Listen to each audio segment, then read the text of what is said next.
Assalomu alaykum. Bizni Instagram kanalimizni kuzatayotganlar. Tak, mana bunaqa tomi yo'q 3 g'ildiraylik katta M7+ modelimizdan kelgan.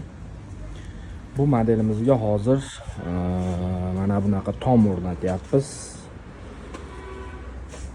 Bunga o'xshamaydi-yu, har qalay hozirgi nam havoda, sovuq kunlarda bemalol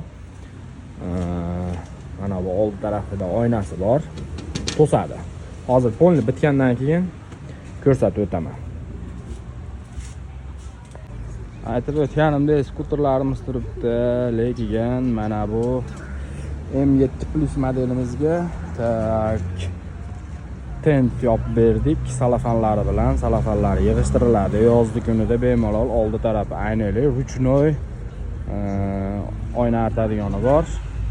Mana ko'ryapsizlar, bemalol ichida yosh bolalar o'tira oladi. Katta modelimizga shunaqa tent qilib berdik.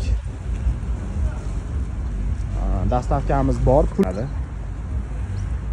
1 million so'm. Farqi yo'q, kichkina modelga ham, katta modelga ham bir xil narx. Dastavkasi pullik, любой joyga, любой viloyatga yetkazib beraveramiz. Kelaverasizlar. Ko'rinish shunaqa bo'ladi. Mana yomg'ir tegmaydi, yopiladi.